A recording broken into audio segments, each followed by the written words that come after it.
मंदिर के नीचे मस्जिद है। हमको धोखा ही देना था और हमारे साथ फराडी करना था, तो फिर यह वर्शिप एक्ट लाया क्यों गया? ये मस्जिद आपकी थी, इसलिए उसके बदले में हम आपको इतनी जमीन दे रहे हैं। अगर हमारी मस्जिद नहीं थी तो फिर हमको जमीन क्यों दी गई? सुप्रीम कोर्ट ने कहा कि वहां कुछ मिला नहीं, लेकिन आस्था की बुनियाद पे हम ये फैसला देते हैं कि इसको हिंदू समाज को दे दिया जाए। जो सरकार थी उसने कोर्ट में हलफनामा दिया कि वहां कुछ नहीं होगा, सब शांतिपूर्ण प्रदर्शन होगा, लेकिन उसके बावजूद भी हमारी मस्जिद को शहीद कर दी गई। तो हम कैसे उसको भूल जाएं? जब तक क़यामत रहेगी, जब तक हम रहेंगे, तब तक हम उसको भूल नहीं सकते। किसी मंदिर या किसी भी जगह को हड़प करके या ले करके हम वहाँ मस्जिद नहीं बना सकते। और ऐसे जगह पे मस्जिद बन जाएगी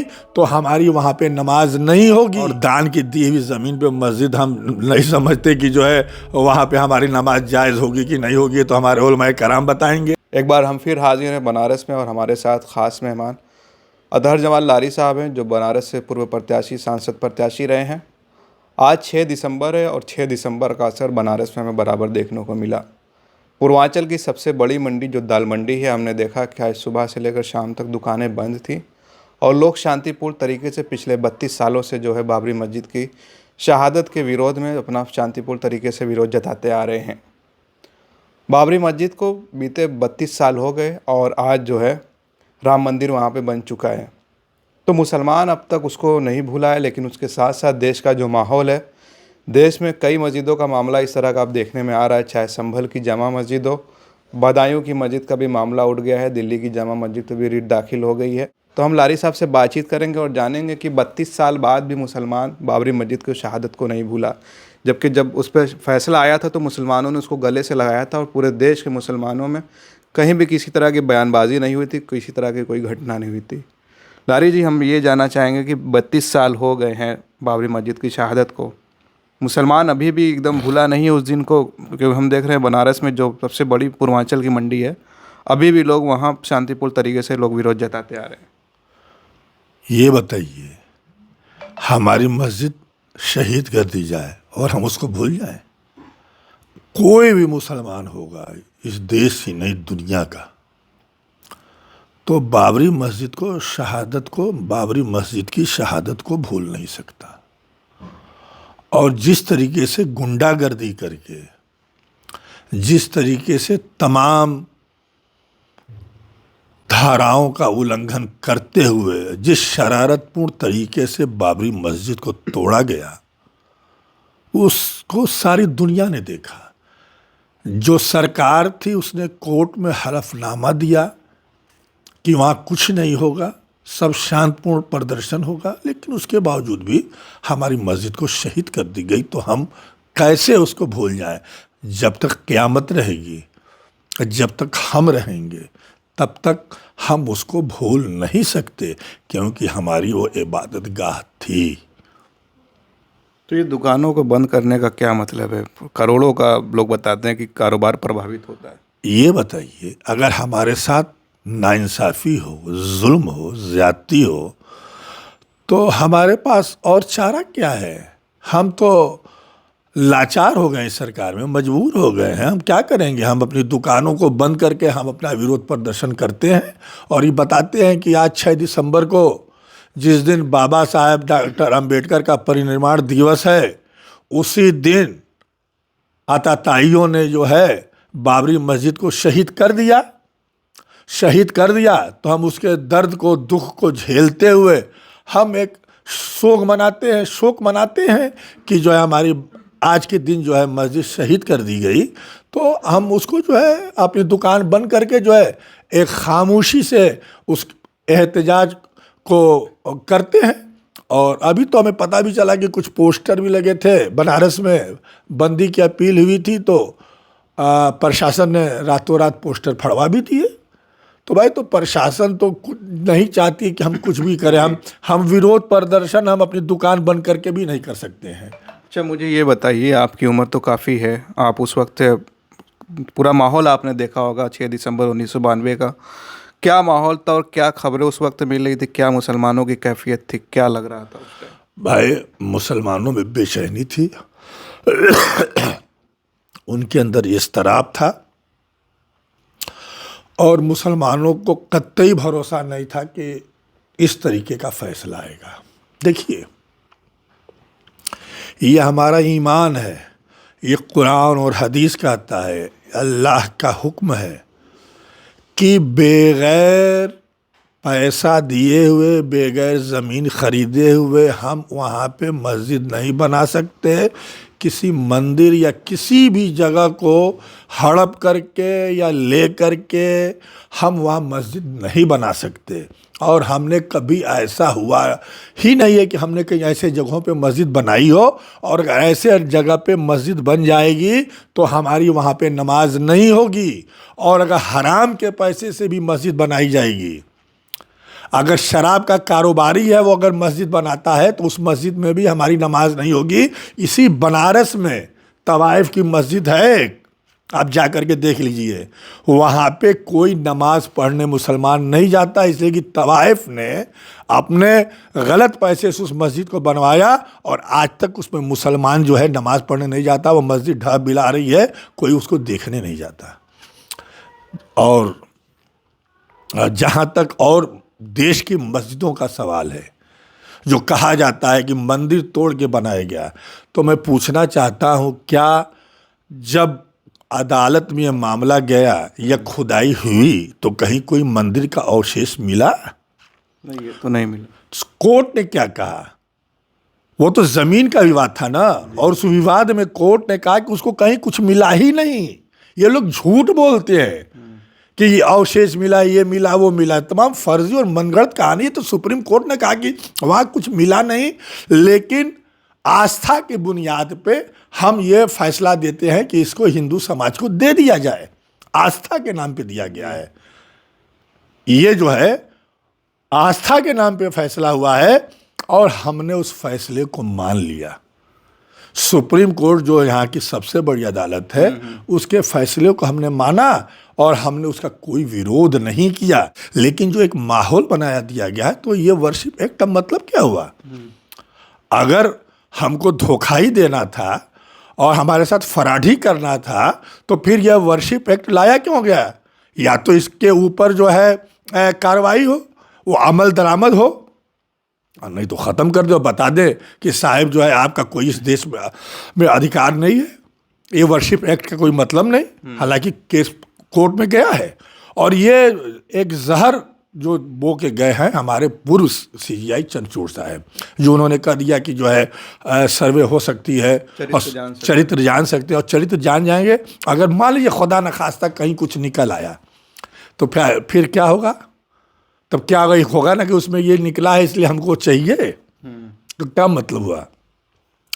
और ये हकीकत है कि कहीं भी कोई भी मस्जिद की खुदाई कर लें, सर्वे कर लें, चाहे वो 800 बरस पुरानी हो या 1000 साल पुरानी हो, झूठ का पुलिंदा इनके पास है। हुकूमत है, सरकार है, ताकत है, सब कुछ इनके पास है।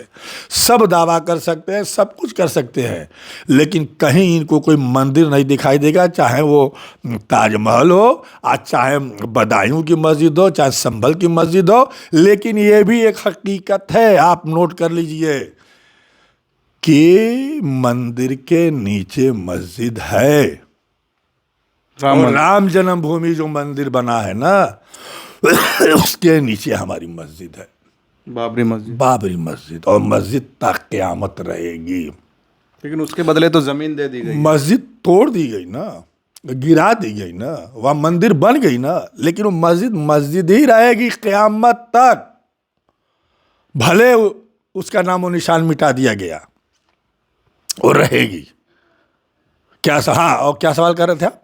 उसके बदले तो जमीन दे दी गई। हाँ, अभी मस्जिद भी नहीं बनी। आप देखिए, यही तो इस बात की गवाही दे रहा है, कोर्ट ये साबित कर रहा है कि मस्जिद थी, ये मस्जिद आपकी थी, इसलिए उसके बदले में हम आपको इतनी ज़मीन दे रहे हैं। अगर हमारी मस्जिद नहीं थी तो फिर हमको ज़मीन क्यों दी गई? इसलिए दी गई ना कि झगड़े को ख़त्म करने के लिए, कि भाई आस्था के सवाल पे हम इनको दे रहे हैं और आपको हम मस्जिद के लिए और ज़मीन दे रहे हैं, और उसके लिए हमको ज़मीन दी गई। इसी बात से जाहिर होता है कि वो मस्जिद थी वहाँ पे। ज़मीन मिल जाने के बाद अभी भी आपकी मस्जिद नहीं बनी, उनकी मंदिर बन गई। मंदिर बन गई भाई, उनके पास हुकूमत है, पैसा है, और दान की दी हुई ज़मीन पे मस्जिद हम नहीं समझते कि जो है वहाँ पे हमारी नमाज जायज़ होगी कि नहीं होगी, तो हमारे उलमाए कराम बताएंगे। हम तो मस्जिद तभी हमारी वहाँ जायज़ होती है जबकि हम अपने पैसे से ख़रीदे हों। दान दी हुई ज़मीन पे मस्जिद बन जाए, हमारी इबादत वहाँ पे पूरी हो न हो, इसके बारे में तो हमारे उलमाए कराम, उलमाए दीन ही बता सकते हैं कि ऐसी मस्जिदों में नमाज होगी कि नहीं होगी। तो अब इसके बारे में तो मैं बहुत कुछ नहीं कह सकता, लेकिन जो आज का माहौल है, देखिए अभी बड़ी अफसोस की बात है, एक मस्जिद और बनारस में है। इस यहाँ तो कई मस्जिदों को दावा किया जाता है कि कभी धरारा की मस्जिद के बारे में, तो कभी लाट की मस्जिद के बारे में, तमाम मस्जिदों के बारे में। अब देखिए एक यूपी कॉलेज के कैंपस में मस्जिद थी, उसमें 4 दिन से नमाज प्रशासन नहीं पढ़ने दे रहा, जाने दे रहा है। तो ये सब क्या हो रहा है, हमारे तो समझ में नहीं आ रहा है। अब किसी सोसाइटी में अगर कोई डॉक्टर पढ़ा लिखा अगर मकान खरीद ले तो उसके लिए आंदोलन हो रहा है कि यहाँ से इनको हटाया जाए, हमारे बच्चे असुरक्षित महसूस महसूस करेंगे। अरे बताइए क्या हो रहा है इस देश में। और ये जहर जो बोने का काम किया है ना, ये चुनाव में सीट जीतने के लिए, सरकार बनाने के लिए हमारे मोदी जी ने ही तो भाषण दिया था कि मंगलसूत्र ले जाएंगे, बेटी उठा ले जाएंगे, रोटी छीन लेंगे, बेटी छीन लेंगे, मकान छीन लेंगे, फलां छीन लेंगे, ढमाका छीन लेंगे। तो ये एक माहौल ऐसा बना दिया गया है कि अब पढ़ी लिखी सोसाइटी के लोग भी, अब महिला बयान दे रही है कि हम अपने को असुरक्षित महसूस कर रहे हैं। अभी अगर उसके यहाँ कोई बीमार हो जाए और खून की ज़रूरत पड़ेगी तब वो नहीं पूछेंगे कि खून किसका है किसी की हैसियत कोई है माई का लाल। मैं पूछना चाहता हूँ, जब वो बीमार पड़ता है, मरने के करीब होता है, खून की ज़रूरत पड़ती है, तो पूछता है कि मुसलमान का खून है, ये दलित का खून है या बैकवर्ड का खून है? तब नहीं पूछा जाता है, तब तो खून चढ़ाया जाता है कोई माई का लाल। ये जो चंगू मंगू हैं, चिंटू लोग जो है आज जो है उन्माद फैला रहे हैं, है इनकी हिम्मत? न ले ब्लड बैंक से खून, हमारी जो है लिखवा दें वहाँ पे भी कि मुसलमान का खून है, ये हिंदू का खून है। ये नहीं कर सकते, लेकिन उन्माद फैलाने के लिए, देश को जलाने के लिए आज संभल में किस तरीके से गोलीबारी हुई। आज वहाँ अपोजिशन के नेताओं को जाने से रोका जा रहा है। क्यों रोका जा रहा है? इसलिए कि जो भी प्रशासन की जुल्म और ज्यादती है, उसको जब तक को मिटा न लिया जाए उस निशानी को, तब तक वहाँ पे किसी को नहीं जाने दिया जाएगा। हम बहुत पहले भी कह चुके हैं, और इतने दिन तक न जाने देने का मतलब ही यही है कि ज़रूर उन निशानियों को मिटाया जा रहा है जो जुल्म और ज्यादती हुई है, कि वो बाहर ना आ पाए। और बुलडोज़र भी चलने लगा है, सुप्रीम कोर्ट के आदेश के खिलाफ ये काम भी होने लगा है, और वहाँ पे पाकिस्तानी कारतूस भी मिल रहा है। तो आज पाकिस्तानी कारतूस मिल रहा है भाई, है ना एक नारा कि मोदी हैं तो मुमकिन है, तो भाई मुमकिन है कारतूस भी मिल जाएगा। कल हो सकता है कि किसी के घर से जो है रॉकेट लॉन्चर भी चाइनीज़ और पाकिस्तानी मिल जाए। कुछ भी भाई, सरकार तो कुछ भी दिखा सकती है, कुछ भी बता सकती है। और जो ये जांच हो रही है, आज फिर मैं कह रहा हूँ कि हमें इस जांच पे कोई भरोसा नहीं है, और जो भी रिजल्ट आएगा वो हमारे खिलाफ आएगा कि इन जो मारे गए जिनके घर के लोग, कि इन्हीं लोगों ने दंगा कराया, इन्हीं लोगों ने ईंट इकट्ठा किया, और उसके बारे में तो तमाम बातें हो चुकी हैं, किस तरह से नारे लगे, कैसे लोग गए, क्या क्या हुआ, किस तरह से गलतफहमियाँ पैदा हुई। तो ये सारी दुनिया जान रही है। लेकिन बस हम इतना ही कहना चाहेंगे देश की आवाम से और अपने सरकार में बैठे हुए लोगों से कि भाई, देश को अगर आगे बढ़ाना है तो आपसी भाईचारा बढ़ाना होगा। हम भाई की बात करें और तुम हमको हमेशा चारा बनाते जाओगे तो ये कब तक चलेगा? बहुत दिन तक नहीं चलेगा। इसलिए इस देश को बचाना है। विश्व गुरु अगर बनना चाहते हो आप, आपस में मोहब्बत पैदा करो, एक दूसरे के धर्म का ख्याल करो। हम तो हमेशा ख्याल करते हैं, हमेशा भाईचारे की बात करते हैं।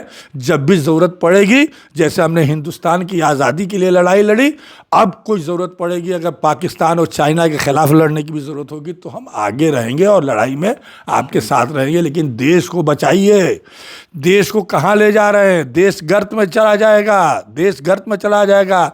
देश को जलने से बचाइए आप लोग, नहीं तो देश जल जाएगा तो फिर कोई पूछने वाला नहीं होगा। हमारे बच्चे भी सवाल करेंगे कि आखिर हम लोग की गलती क्या थी कि आज हम लोग भूखे नंगे सड़कों पे घूम रहे हैं। नौकरी नहीं है, रोजी नहीं है, रोटी नहीं है। चलिए, बहुत बहुत शुक्रिया हमसे बातचीत करने के लिए। हम बात कर रहे थे अतहर जमाल लारी साहब से, जो बनारस के पूर्व सांसद प्रत्याशी और वरिष्ठ नेता हैं बनारस में। बाकी बाबरी मस्जिद के बाद देखा गया था कि तमाम तरह की मस्जिदों के जिस तरह से मामले सामने आ रहे हैं, वो दिन दूर नहीं लग रहा है कि जब तमाम मस्जिदों के सर्वे की खबर आएगी। ये भी कहा जाएगा कि आपके घर के नीचे मंदिर है, कल ये भी होगा। देखिए, एक से जो है कितनी मस्जिदें हो गई, अभी कहते 30,000, कल 30 लाख कहेंगे। यानी जितनी हमारी मस्जिदें हैं सब जो है मंदिर ही तोड़ के बनाई गई, और सबके नीचे कहीं शिवलिंग है, कहीं शिव जी हैं, कहीं कहीं कोई गणेश जी है, कहीं कुछ है। इस तरीके की बातें होंगी और इसको बढ़ावा देने का काम हुकूमत में बैठे हुए लोग कर रहे हैं। अगर चाहें तो एक दिन में तमाम खुराफात रुक जाए। अब देखिए, ये मामला कहाँ जाकर रुकेगा इसका हमें नहीं पता, लेकिन जैसे जैसे मामलात आएंगे हम आपके सामने लाते रहेंगे। आप देख रहे थे खोज खबरिया बनारस में। उबैद, बहुत बहुत शुक्रिया।